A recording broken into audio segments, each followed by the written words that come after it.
goodness, out of nowhere, it's a Friday edition of the Sportsline podcast here on CHCH. I'm Bubba O'Neill. As many of you do know, sports in Southern Ontario is our focus, and folks, it is hard to argue and fair to say that this region has developed outstanding talent. In today's case, that talent was refined on and now off the football field. Coming out of John F. Ross Collegiate in the city of Guelph, a prospect emerged, and following a 5-year career as a member of the Guelph Griffins, Justin Dunk made his mark as one of the best quarterbacks in OUA history. His superior knowledge of the game led him to media opportunities, and after developing those skills and following the right guidance on a national and local level, Dunk is now, in my opinion, the preeminent newsbreaker in the Canadian football business. Justin Dunk, good to see you. Always a pleasure and always fun. I'm loving that smile. Let's go, baby. Dude, you're giving me the feels, though, with that resume and that lead-in, my man. You've been such a huge factor in me developing in this career. So happy to sit down and chop it up with you. Yeah, I tell you, it's been a wonderful sort of progression for you. And for someone like myself, a little older, to see people like yourself absorb knowledge, ask questions, and show that keen interest, which I've always identified with you. And I've always said to other people that it's like, Justin's always asking questions. He's always wanting to learn. And I think that's a big key to your success, which, you know, sometimes, as you well know, people who play football or play sports at all levels, really, and even the professional level, when they want to make that move to the media, it can be very, very difficult. Definitely, because you want to rely on that knowledge that you had from football. Mm-hmm. But in actuality, to be a really good reporter, as you know, you need to ask questions. Mm-hmm. And that's why I was so curious, especially coming here, getting to learn different other sports, but more so the TV side of it, and being an anchor and being a reporter, and, you know, asking you probably too many questions and having long chats with you and other colleagues around media as well. You know, Rash Madani has been a guy that's been very strong in terms of helping me understand how to go about building relationships and being a newsbreaker. And you go all the way back to the start, Darren Stevenson, who used to be at CTV, but after some of the Bell Media cuts, started 519 Sports Online, which is something that he's passionate about, and he showed me that right from the jump. He used to come to University of Guelph football practices. Mm-hmm. I was like, you know, I'm probably not going to play football for the rest of my life, so I should check out this media thing. I went and shadowed him, and, you know, in a long-winded way, and you laid it out there in the bio, and I appreciate that. Ended up kind of to where I am now. But continually, you have to, I think, be curious and ask questions if you want to be a really good reporter. Before we get into all kinds of stuff here, I want it to be known that I wanted to have you in as one of my first week guys because of the relationship that we've built and the appreciation I do have for you. But you couldn't come because there was an injury. I don't want to embarrass you, but you're looking much better there. What happened? Oh, dude, it is way better. I mean, this timeline's been stuck in my head for a while. So just before Christmas, you know, I'm thinking, like, I like to snowboard, obviously, right? And I usually like to go and do that out west. So I'm like, you know, there's a weekend here where I can fit this in just before the holidays, can go get some rips in before a couple boys' trips in the new year. And literally the first run of the day, I'm feeling really good on my board. First time, you know, obviously since the last season, do a couple little ollies, they would call them. And the second ollie, I'm going a little faster, I guess, than I anticipated. And my buddy, Andrew Crosby, is a former University of Guelph offensive lineman, probably should play in the CFL. But anyways, that's a story for another day. Mm-hmm. I'm trying to look back at him on the hill at Lake Louise, and I think I got my body twisted around. And then all of a sudden, I felt like I went into shock, and I was at the Vegas Sphere at a rock concert of all places. Like, this is just going on in my mind. Right. And I'm thinking, this isn't right. And then I kind of start to come back to and feel the pain. And my buddy explains the story to me afterwards, and he says, yeah, dude, like, you told me it wasn't good, and then all of a sudden you were out. Mm-hmm. And I was like, wow, that's kind of scary in a way. But I knew it was one thing, and then it was bad. So essentially just really badly dislocated and broke this left wrist here. You can see the scars about 3 inches. Oh, wow. Yeah, so I needed some rehab time just to make sure that I could actually drive out to the studio and do simple things like that. Yeah. So my advice to any people would be, if you're going up for your first run of the year, skiing or snowboarding, anything like that, just take it easy. Take it easy. And you're at a big hill. You're not at Glen Eden. No. You're at a big hill like that too. So you were completely knocked out. Yeah, I was out for, my buddy said, about 30 seconds. Right. So he thought that I had a concussion, which wasn't true. I think it was just from the pain and the shock. It was really severely dislocated. Like if I showed you the x-ray, it was punched way back. And I think that shock just set in, and that's why I ended up going to Las Vegas and this rock concert in my head. And And then came to, and we had this nice little lady who came and put me in that ski sled thing to ski me down the hill. And I was just like, get down there as fast as you can. It hurt. So it hurt a lot, but it was just more so the stopping. Right. And the jostling from being in the cart. So, did the whole deal, went to the ambulance, went to the Banff hospital. They reset it, got back home to Guelph.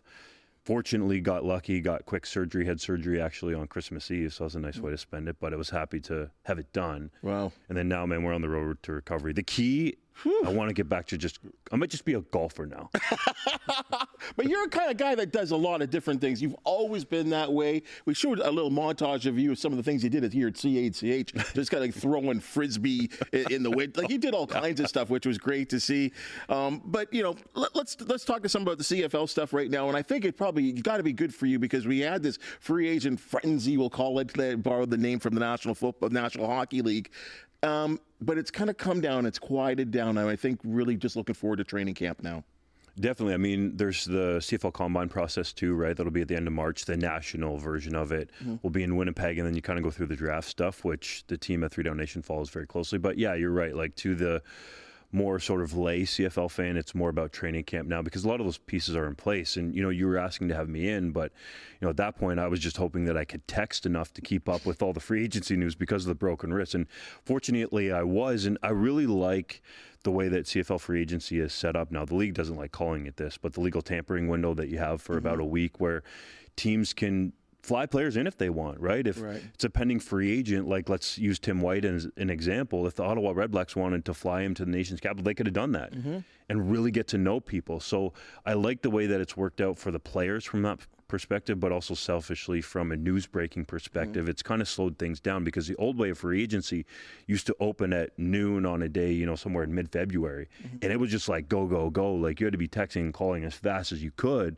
But now you kind of have the big guys off the top. And that was really Brady Oliveira and Matthew Betts to start this free agency process. We're kind of holding things up because, there's a handful of teams in on those guys with big money. For example, the Tiger Cats offered Oliveira $275,000. Like, in the CFL, wow, that ain't no chump change. No. Right? They wanted a ratio breaker in there and try to take him away from Winnipeg, bring him into this new regime with Scott Milanovich and Ed Hervey.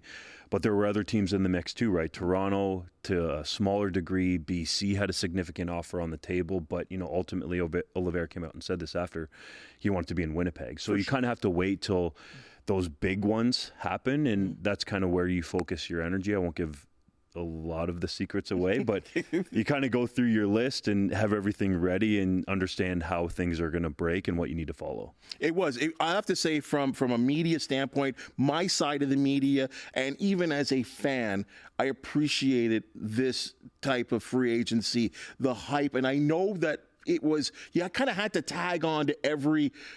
It was a verbal agreement, right? Like, nothing's been signed. Things could change, and I don't think too many changed.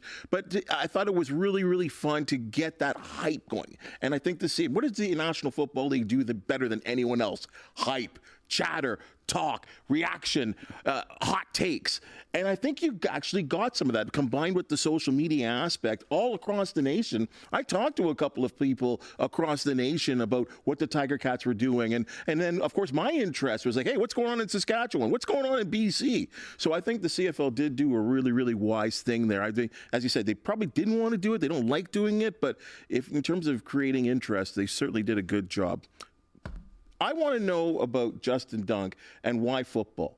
What was it that made you love football? Dude, you're making me feel the feels here a little bit. I'd have to go back to when I was in grade school at Ponsonby, which is just a little town just outside of Guelph, essentially. And one of my best buddies at that time, Jesse Bellamy, had a touch team that he was playing on locally. It was actually, the league was run out of Guelph, and we would play in the schoolyard all the time. And I think I was drawn to the team aspect of it and how different it was from, I played baseball as a little kid. I played soccer, and soccer kind of just got boring from the sense that, my brother and I, Adam Dunk, he was a great linebacker, played with me at the University of Guelph as well. Could have played in the CFL, but really liked the farming life, so went back and did that.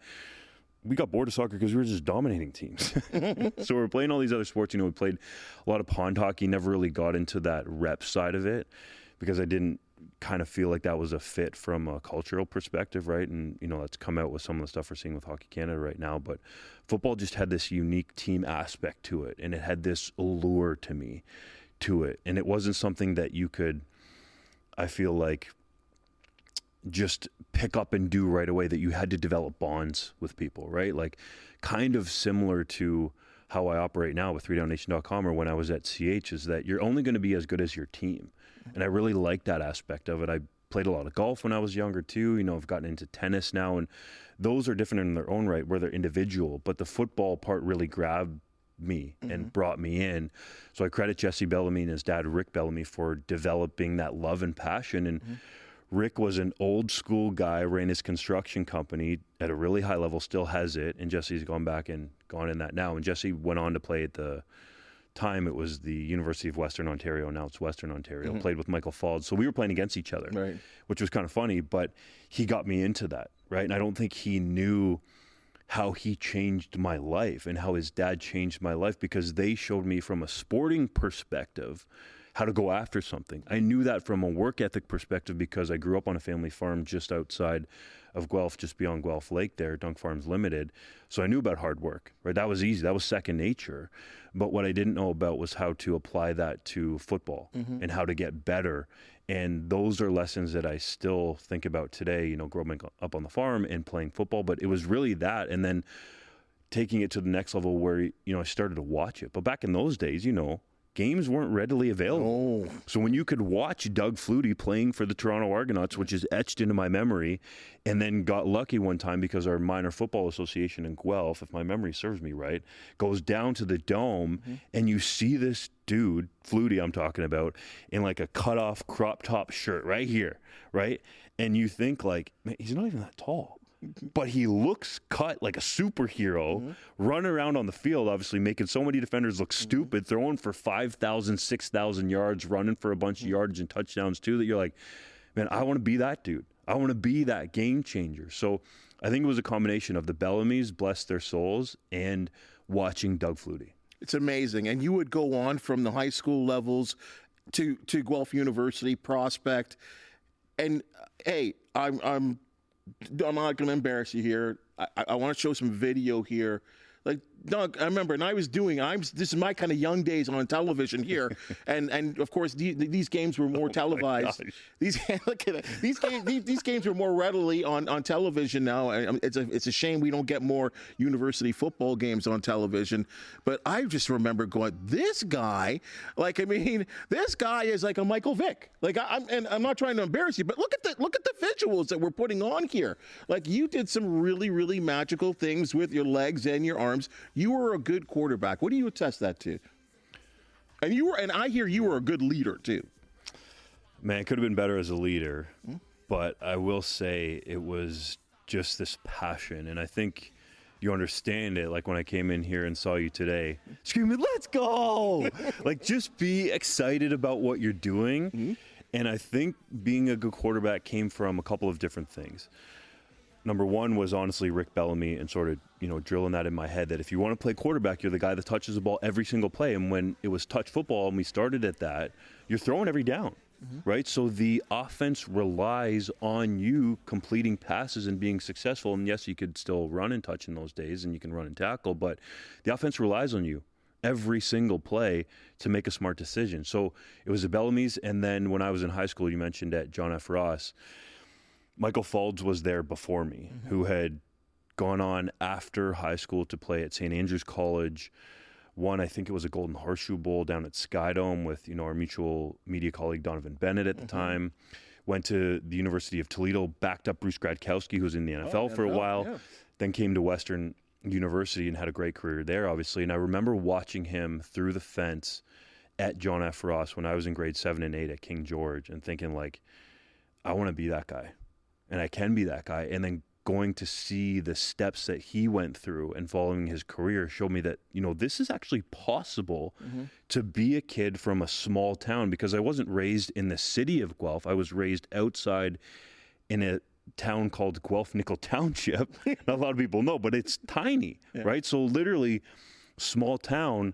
And Michael Folds was from a place called Eden Mills, which was, again, outside of Guelph. We both bussed in when we went to John F. Ross. And fortunately for me, there was a strike year in there where Michael went on to that private school to play at St. Andrews College. So in grade 10, I was the guy. Varsity football, here I am, you better go and get it. And I think I learned in that grade 10 year that you better have the respect of your older teammates. Right. There were a number of them that I went on to play with in university, Drew Davenport and Colin Dyer on both sides of the ball, who were excellent high school football players, very good in university football, but I had to get their respect. So I think that's how I learned it. It was from Michael Folds really believing that this was a possibility, following his career, and then early on knowing that if you don't have the respect of your teammates, even if you maybe don't get along and you're not the best of pals off the field and hanging out all the time, as long as you have that respect come game day, then your team has a shot to be successful. You know, let's look at some of these statistics. And as we do, we joke about the Canadian Football League.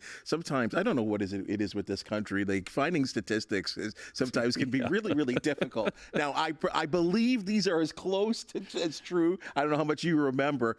But, like, we're talking about school records here that when you left the school, you had every record. Like, I mean, and there was some fabulous there's some fabulous quarterbacks that came through the Guelph University program, and you topped all of them. And I thought it was great. I mean, when I see you could not talk about Justin Dunk and put these statistics together without also talking about the rushing aspect of your game as well too. So you are kind of like that.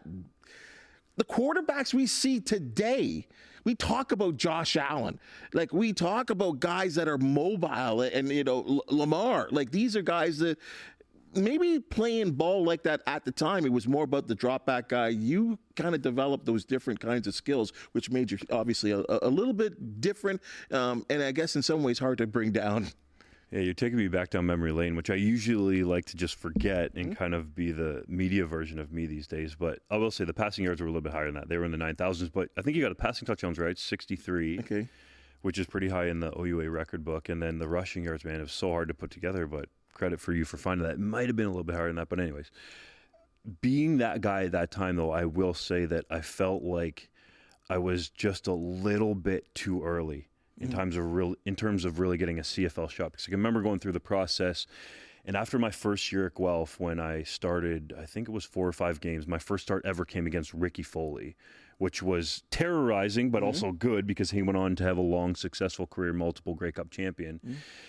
And I thought, you know, am I going to stay at quarterback or am I going to switch to a different position? And our trainer at the time, Chris Munford, who is renowned and now is, you know, down in California doing his thing, for people that want to look him up, like, he has worked in the NBA, has worked in the NFL, and worked with athletes all around, came to me, and I think he saw that passion in me, and he said, you could make the CFL guaranteed if you switch to receiver or defensive back right now.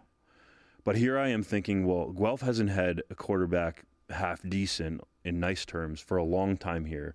And my goal when I came here was to change the program, to make it respectable and at least competitive game in and game out. You know, we didn't win as many games as I would have liked to, but I felt like each week we at least had a shot, no matter who we were playing. And yeah, there was a couple blowouts in there because Laurier was really good at the time. They won the Vanier in 06 in that crazy game at Everwin Stadium. But I wanted to make us competitive. And I thought, like, if I switch, I just don't see us being competitive the way that I wanted it to be. So he said, okay, if you're not going to switch, then you need to be committed to this and you need to throw as much as an American quarterback would throw. So we had sort of this makeshift bubble, kind of a dome thing. And I was like, all right, like, I'm going to show you. Get up early, get the receivers out there in the winter, go and throw. But then at the end of my career, you have CFL teams coming to you saying, like, you know, would you be open to playing receiver? And it's like, yeah, you know, I'd give my left nut to play in the CFL. Of course. But it was at a time before a lot of Canadian quarterbacks, a la, let's say right now, Trey Ford, and I'm not saying I had his athleticism, but we're really getting those opportunities, and we're getting drafted, and not just drafted, but when we talk about Trey Ford, obviously a Niagara boy, getting drafted in the first round. He has crazy athleticism. I didn't quite have that in terms of the speed and the sheer explosiveness that he has, but I kind of felt like, you know, I missed my era. That said, from a physical standpoint, I'm happy to be on the media side because you don't have to take that beating, right? Yeah, I tell you, and that's the thing, because I know there were some other opportunities. I guess the BC Lions were one that were interested in you as a receiver, which again, and I'm glad you stayed true to what you wanted to do, because we just look at the video there. I mean, just outstanding football, and as you said, Guelph, maybe having some struggles in those days and getting them to an OUA final. If you help me out there, you got that big shot against Western too. Your face falls, right? Did you not? Yeah. Which would be just outstanding. I mean, look at you. This is Iverwin Stadium here against the McMaster Marauders. That was that playoff run, actually, in 07. We upset Mac, then we upset Laurier, where we're down either 24 or 28-0 against Laurier in the OUA semifinal. I'll never forget standing on the sideline with Kyle Walters, now the Winnipeg Blue Bombers GM, and thinking, 24 times 4, carry the numbers. We're going to get beat 96-0. We literally said that. Lo and behold, Jed Gardner returns a missed field goal, 100 and something yards, and we come back and win the game. And my media colleague now, Andy Beckler, who's actually the SID at the University of Guelph, always said, you ended our run of going to Yates Cups. He's like, we just suited up every year, and we thought we would go to the Yates Cup. But I ended his career, and he'll never let me live that down. But that game in 2007, Yates Cup at Guelph, packed house, Alumni Stadium, thousands of fans there, right? I'll never forget it. But the other thing I'll never forget about, and this is why I'm big on mindset now, is our equipment guy at the time, I'll tell this really quickly, was Jim Ryan. The week leading into the game, he decides to put either circle or square of tape on the table that's in the middle of the dressing room. Okay? Talk about superstitions in sports, because we had beat Western that year on homecoming in 2007, which is a massive deal. At Guelph usually gets 10,000 fans. And he's like, this is where the Yates Cup is going to go. And I'm like, dude, what are you doing, man? Like, talk about not touching the trophy. You're already putting the tape down. And just from a mindset perspective, right, I'm thinking all of us need to know that this is a different Western team, because we had actually sent Western to 0-4. Then they won 4 straight, and they went on a run like us in the playoffs, upset a couple teams on the road to just get to the Yates Cup. I'm like, we are both different teams now. So I was so upset when he put that tape down. Now, that's obviously not the reason that we lost, but just that day, we didn't win, but looking back on it, so many people that were involved, but I felt great for the seniors of that team, that they got to experience that. And yes, we didn't win, and I like to think I'm an ultimate competitor, but they at least had that experience, because there was nothing like it. The whole place was packed. It was rocking. And that is the beauty of Canadian University football. I remember that. I remember that game, because there was so much hype. There was a lot of hype about that game. And again, because it's Western, and an opportunity to knock off Western is always the big thing here in OUA football.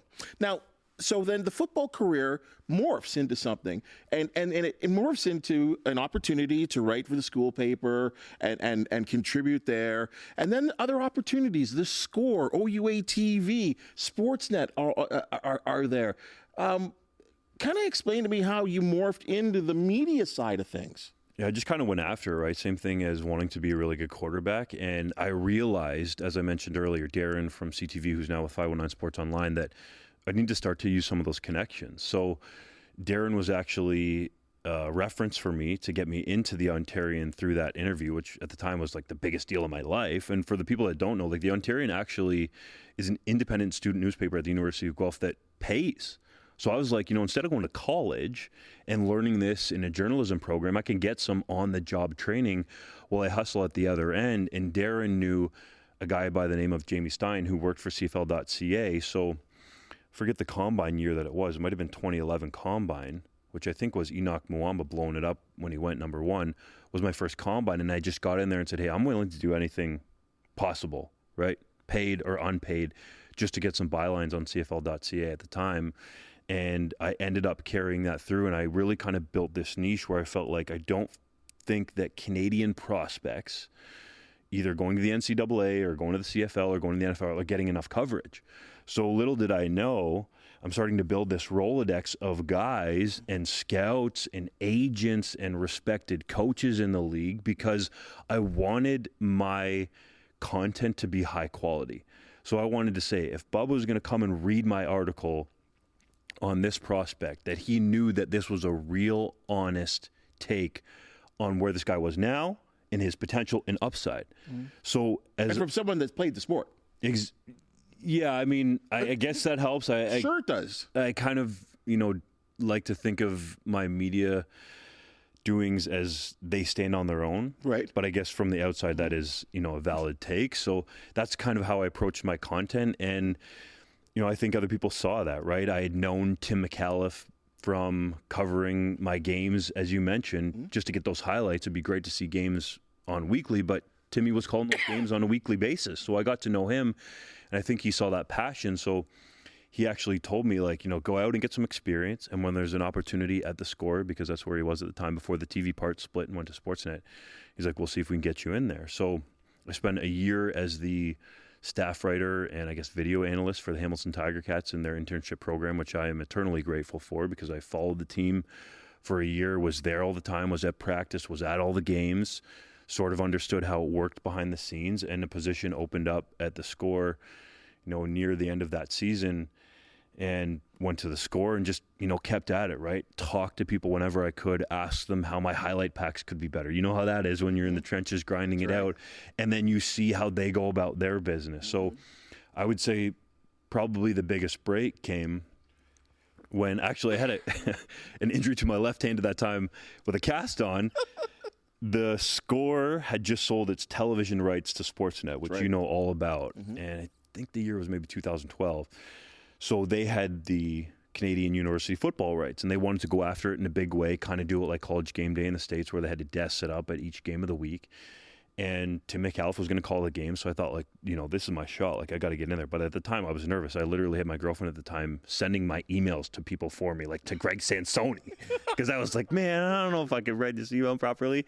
So we get on set. I guess it was half decent, and I end up being the sideline reporter for those games and just continued to stack and build from there. And it's amazing to see, because that's when I started. I'm like, hey, he's on TV now, right? From doing your highlights here at CHH on the weekends, but then knowing people, because I had left Sportsnet at 2010, but then knowing people, Dave Rashford, I could go on and on about guys that of guys that I could think of that knew you and said, hey man, this Dunk guy's a really cool dude, and he's working really hard and he's doing really, really well. So all this is going on. You're learning media on two prongs. This is what is special. You're learning media from a television aspect, but you're also learning media from a print aspect as well too, which is a double coverage. Great job, smart thing by you, and the way all things would end up. Then next thing you know, you're knocking on the door at this network. What happened? Bro. Okay, I'll try to tell it quickly because I know there's kind of a timeline on the pod here, but I'm at Sportsnet doing my thing on the sidelines. I'm maxing out their CFL freelance budget. They didn't have the rights, still don't at the time, from a TV perspective. And I was doing some NFL stuff too, did a little bit of Bills stuff, and some of the Canadians going to the NFL and going to the Combine, like a Tyler Varga or a Brandon Bridge. Varga was a really big, interesting one to me. He had the same agent at the time as Joe Flacco. Flacco won the Super Bowl. I think it was in 2012. His agent's name was Joe Linta. And that's when it really hit me that it's just people. Linta was representing Tyler Varga, for the uninitiated, who was a Canadian running back, went to Yale after starring at Western for a year, and then got a look and went to the NFL Combine. And I remember going down that Combine being so scared, right, because you think it's a big, bad NFL. And Joe Linta was bugging me saying, what, you don't have enough time for me? Come on, come out. We've got to have a drink and catch up. I'm thinking, this is the agent for Joe Flacco who just negotiated that mega contract after he went on that crazy Super Bowl run. He's talking to some skinny white Canadian. I'm like, you don't have enough time for me. So anyways, we were joking around, but that's when I really realized, it's just about people. So I started to kind of fill up my Rolodex, and I was tweeting out CFL news. And Drew Edwards, who's a longtime beat writer of the Hamilton Tiger Cats for the Hamilton Spectator, had just started this website called 3DownNation.com. And thank God he came to me and he said, I see you just tweeting this news out. That only does Twitter and now X any good, right? It doesn't do you any good. Doesn't help drive any traffic. He's like, why don't you come over here in a part-time role, see if we can build this thing and build some page views and make it into something. And I was like, what do I have to lose, right? I was working full-time at Sportsnet. I was just on the grind kind of 24/7. I'm like, this is okay by them. So long story short, that ends up becoming a full-time thing. And I'll never forget, I put my resignation in, and Scott Moore, who was the president of Sportsnet at the time, calls me up to his office on the last day I was there, and I was like, did I mess up a highlight pack or something? You know how it is, right? Scared. Like, what's going on? And he's like, are you going to a newspaper? Is this what I'm seeing? And I'm like, no, it's kind of a newspaper, but it's really more for this football website. And he's like, well, can you give us some time to like see if we can find something to keep you here? To his credit, right? He didn't have to do that. And I was like, yeah, like you probably have a few days, but like I just don't know if you can match me being able to do football full time. Long story short, that didn't happen. And 3DownNation grew into something that I don't think we ever thought it would grow into. And there was a point though with the parent company that owned it at the time where they wanted to go all subscription based. And Drew and I didn't feel like that was the way to go. So we took it independent, and I felt like the timing was perfect because that job had just opened up at CHCH. And then I think I even saw you at the East Final that year, and we talked about, the possibility of this, and lo and behold, ended up at CHCH. It was crazy. The fun part for me was to see you develop, not only as a guy that sat there at the desk and did your highlights, and those are things that you could actually do very, very well, but you started to report. You started to do stuff for Morning Live. You developed this, like, you and Nicole, I don't know what it was with you two.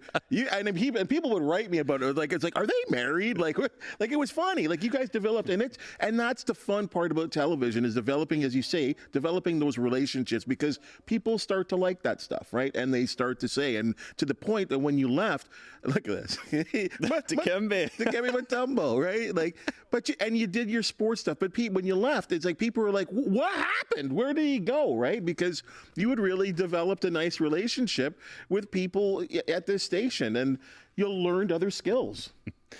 Yeah, I guess that was maybe something, if I look back on it and think that maybe I should have done it in a different way. But I think you know me well enough by now that I don't like to talk about myself. Like, this is difficult for me to do. And I just felt like, having kind of a goodbye segment or something like that, it just wasn't me. But then I realized that, maybe that wasn't fair to the audience, that me just leaving and going didn't give them a goodbye, because I would literally have people come up to me like all over, dude, like in downtown Toronto, in Guelph, in Hamilton, all over the GTHA, I'll say, Greater Toronto Hamilton area. And I started realizing, like, maybe I should have done that, because people were literally asking me, like, were you okay? Were you sick? Is everything good with you? And I was like, yeah, it's all good. I just kind of like to keep that stuff personal. But, I should have given them that goodbye, especially with Nicole, who is very much like me in the sense where she's going to go after it, right? If there's a story, she's going after that as hard and as quickly as she can. And I think we bonded that way. And then we would get, notes on Twitter and social media and emails from people saying, like, they loved the segments where it was us just being creative. And full credit to, the people that were there at the time that were part of the weekend news, because as you know, you're kind of on an island, right? Like, you have the managers that are overseeing this and are checking in on you, but you also have a little bit of creative control. And also with the sports segment, I feel like that's what you allowed me to do and trusted me to do, because I would ask you questions about, can I go and do this feature? And the reason I was sitting there finger wagging with Dikembe Mutombo was because there was a local basketball prospect. What was his name? Cabangeli, yeah, who got drafted by the Clippers. Yeah, he'd just gotten drafted, and I heard about this connection to Dikembe Mutombo, and I thought, like, we got to do the story, man. So you gave me the confidence to go out and go after some of these stories through the years that, I wanted to do. And part of that was from seeing how Nicole went after news stories on the weekend. And you had the confidence in me also to actually push me to go and do this and say, hey, yeah, I trust you, because I know the ownership that you take over sports here for years and decades. And that meant a lot to me in terms of my career and building, because I'll never forget the interview here that you kind of helped me prepare for with Mike Catrice, who's the former news director. And the question he asked me is like, can you read prompter? And in my head, honestly, I was like, man, I can freewheel. I can talk all the time. Reading prompter? What are we talking about reading prompter, bro? Put that stuff in front of me. Of course I can read a prompter.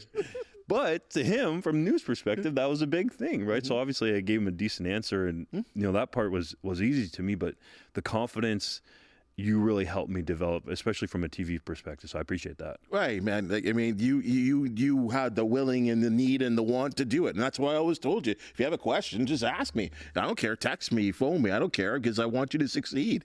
And I thought there's a person, and I think Mike Catrice obviously saw that too. You wouldn't have hired you if he didn't see that bright light that was burning, and a guy that wanted to succeed and do very well. So I mean, I don't take any, congratulations. You all did it. You did it. You in this business, you work hard. And I know it doesn't happen, especially because we've got all these layoffs and stuff, and media's changing. But I truly do believe people who get after it, like you talk about, the good things happen to. And that's not just in this business, that's anywhere in life. Right. So to me, you're a great example. And that's why I thought it was really great to have you here, because I know there's going to be a lot of people that identify you, that watched you in those years at CHCH, that are saying, hey, it's great to see that you've done well and that you're doing well. So let's get to where this it is at 3DownNation, and again, you left because 3DownNation had really taken its next step.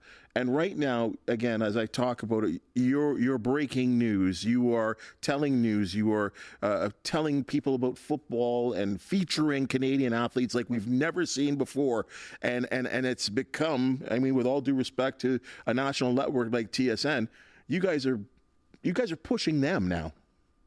Yeah, we'd like to think so. I mean, I'm competitive. We've got some other guys there that are full-time with the site, John Hodge and JC Abbott. Hodge is in Winnipeg, JC's in BC, so we kind of have the country covered from that perspective. But, we go after it. And to their credit, those guys have kind of been coming up in their own way, but they've put that work in. So, again, it's hard for me to talk about these things because I want the work to speak for itself. I'm a big fan of, if you have to tell people how good you are at something, you're not that good. Mm-hmm. But to kind of go behind the scenes a little bit, 3DownNation has a very high reputable Google ranking. And that's something that in this day and age, as you know, is very important. And we do drive a lot of traffic. We had over millions of eyeballs last year on the website. That's something that we've had for multiple years now. And those eyeballs and page views are always trending upwards. So we hold ourselves to a very high standard now. But that was what was set in place by Drew Edwards. So the site became something that was a full-time opportunity for me. That was the real reason that I left CHCH. And, I said before, I'd like to keep those things kind of personal. I don't want to tell people, but I feel like that probably bridges a gap for them. And I've been very fortunate of the freedom that it's created for me. I literally just need my phone and a laptop, and I could be anywhere in the world, literally. I mean, time zones notwithstanding, doing this kind of work. So that's been really exciting for me. There's some other projects I've been able to get involved with from a freedom perspective as well. One that is super intriguing that's coming up soon, and everybody's going to be able to go out and see and hopefully gobble up, is an Andrew Harris documentary called Running Back Relentless that I've been a part of. Very passionate to learn that part of the business, right? Because as you know, and you've alluded to, there's TV, there's print, there's reporting, but putting together a documentary to an elite level is something else that is a skill that I at least wanted to look into and try to acquire. So, I'm very thankful for a lot of the people on the way, whether people doubted me, whether people hated me, whether people liked me, whether people thought that I couldn't do something. That fueled me to be able to get to where I am now, where I have this freedom. And that's a lot to do with the Canadian Football League. And a lot of people might say, it's the CFL, and sometimes it's a butt of a lot of jokes. But, this league has been around for a long time, longer than the NFL. And it has a passionate, hardcore following. And I believe, just solely based off the traffic of 3DownNation.com, that it is growing. And I think that the CFL's ownership is in the best spot that arguably it's ever been in, definitely in terms of my time covering the league. So for what this league has provided me in sort of a secondary way, because I'm not obviously working for the league, I'm independent. That's part of the reason why 3DownNation is so good. I'm very thankful. And there are a lot of people around the league, as you know, with the Tiger Cats and the league office and the other franchises that work very hard to keep this thing going. And I'm curious to see where the league overall goes in the future. Well, the future certainly does shine bright. And one last thing before you go, and I know you got all kinds of inside knowledge, and you were obviously watching free agency.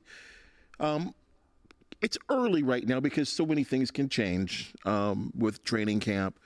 what's your kind of outlook with the Tiger Cats right now, approaching 25 years without a Grey Cup? And you talk about passionate fan bases, but this fan base is reeling. Like, they want a winner right now. And there have been opportunities, as you well know. There have been, like, I think of 4 Grey Cups possible to break that slump.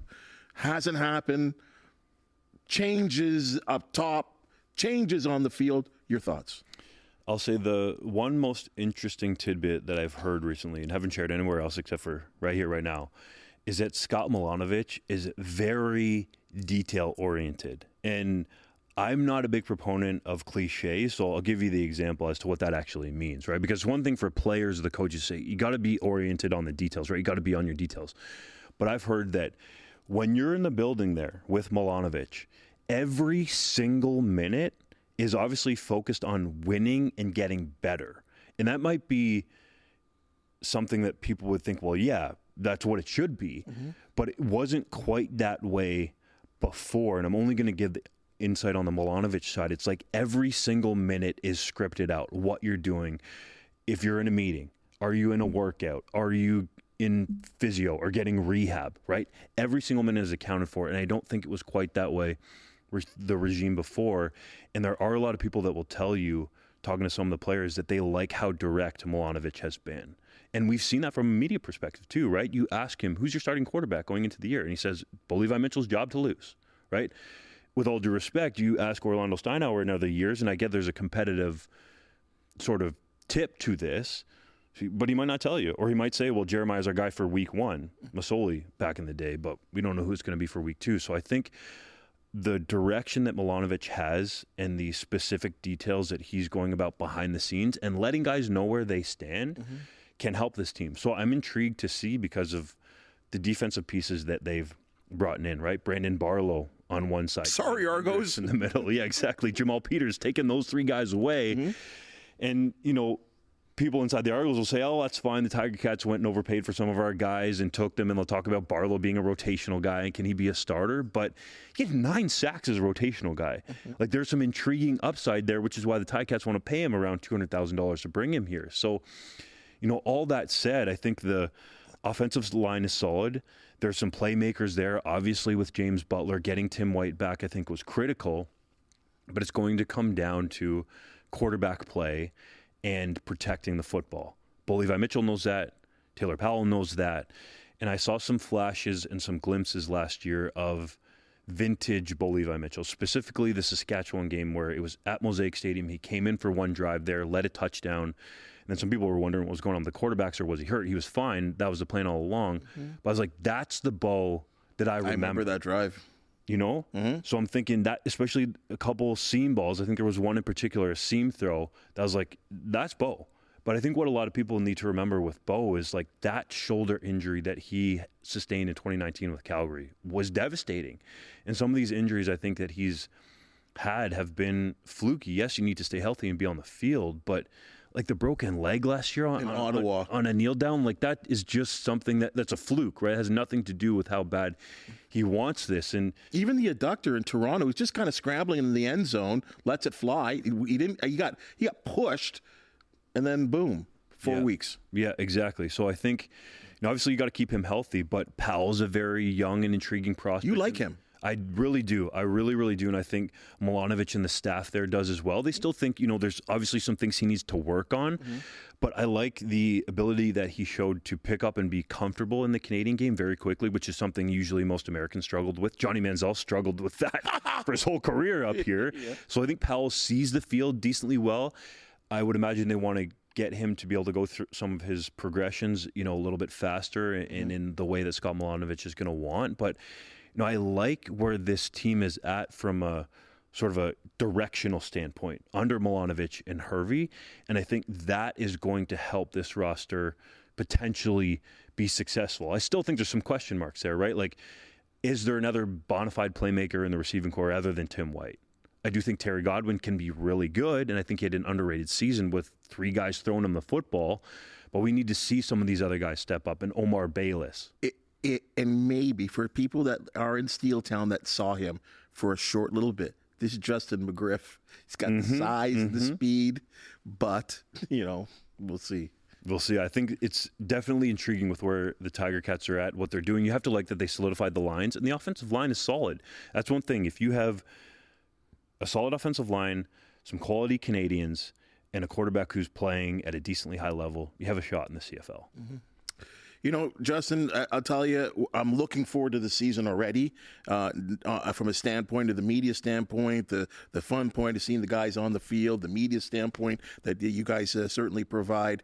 This has been a lot of fun. You know, as I said to you, come back anytime. You know that. You're an invite in the station all the time. The work that you put in and the attitude, it's a wonderful thing. And for me, for someone that saw you play on that hard-nosed guy on the football field, to see what you developed into me is a real treat. So thank you for coming in. Big example to a lot of people. Appreciate you, my man. You were a huge part in the development. I know you don't want to hear it, but you were, Bubs. Folks, Justin, just one of the many success stories we love to bring to you. And if you do know of an athlete, team, or an event to promote, the Sportsline podcast want you. Look us up on many of CHCH's social media platforms, and we'll get you in for a chitter-chatter. And while you're at it, please comment, because we really do appreciate your feedback, because it makes us better. For the talented minds and hands that make this podcast possible, thank you so very much for joining us, and we'll see you next week.